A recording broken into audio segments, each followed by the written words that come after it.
dadku waxay u dareereen in ay farxad iyo sidoo kale damaashaad ay bilaabaan, halkaasna lagu iloobo wixii dhacay. Waxayna tusinaysaa waxa dadku marka ay dhibaato mutaan ama sidoo kale dhibaato ay ku dhacdo ay tahay waxa ay ku mashquulaan ama sidoo kale ay dib isugu soo abaabulaan. Halkan waxaa ka bilaabanaya qorshe ballaaran oo la xiriira sidii dib loogu unki lahaa bulshada gumaadka loo geystay. Waxaana waqti badan oo ka badan 18 bilood dagaal ku socday kadib maanta muuqanaya qorshe kale oo reer Gaza ay u dhaqaaqeen. Waxaad arkaysaa in la isku keenay lamaanayaal badan kuwaasi oo gaaraya ilaa 300 oo qof, kuwaasi oo guur wadareed loogu sameeyay gudaha magaalada Gaza. Aroosku marka loo eego ma ahan kaliya in dadka la guurinayay iyo sidoo kale in qorshayaal loo abuurayay, ee sidoo kale waxa uu ka turjumayay in arooskan la doonayo in lagu kabo si degdeg ah inay u soo kabtaan dadkii gumaadka Yuhuudda ku baxay. Waxaana muuqanaya qorshe ballaaran oo magaalada hadda laga bilaabay.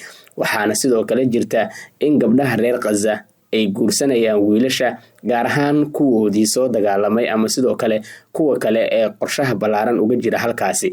Waxaana sidoo kale jirtay in aysan jirin meher iyo sidoo kale waxyaabo kale oo la isku xujeynayay. Waxaana muujinaysa bulshadu in ay markaasi doonayaan in ay dib u soo kabtaan.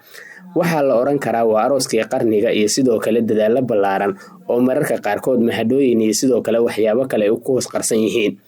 Caruur badan oo la aasay iyo sidoo kale waalid iyo walaal intaba, haddana sidaasi ay tahay reer Gaza waxay doonayaan in ay hadda bilaabaan taran cusub, kaasi oo muujinaya dhibaatooyinka iyo sidoo kale waxyaabihii ay kaga soo kaban lahaayeen dadku. Qorshahan oo ay maalgelinayso markaasi hay'ad khayri ah waxaa laga bilaabay gudaha magaalada Gaza, oo dadka aad arkaysaan ee lamaanaha ah, wiilal iyo hablaha intaba isugu jira, waxay muujinayaan dhammaantood in ay farxad ku bedelaan wixii soo maray.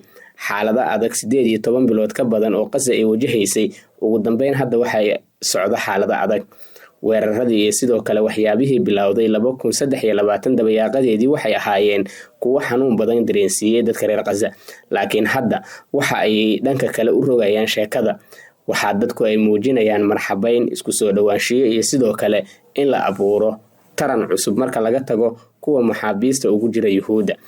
Waxaana hadda muuqata in la doonayo in jiil cusub la soo saaro.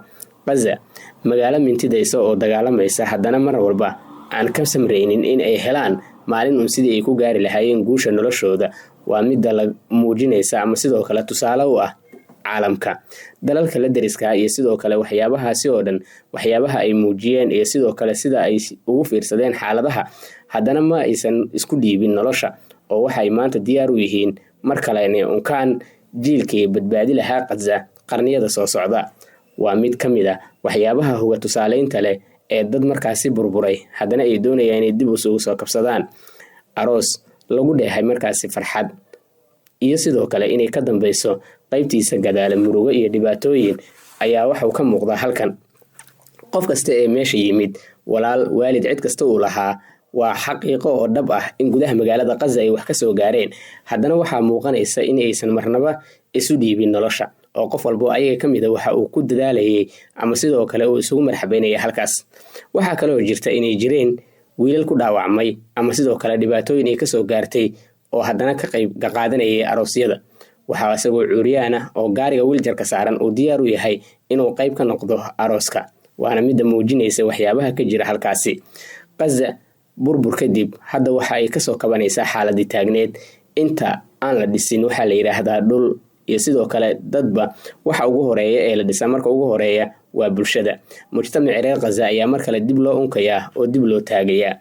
Waxaana muuqatay in dhawaan sidaan oo kale ay ahayd mar magaalada Gaza in ay u soo martay marxalado kala duwan.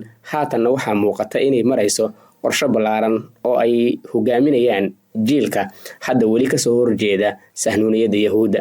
Laakiin si kasta ha ahaatee, wixii ka dhacay Gaza in lagu dilay in ka badan 50,000 oo qof, hadda waxay ka maraysaa marxalad ka duwan midii la sugayay. Gaza, magaalo duntay oo kabanaysa.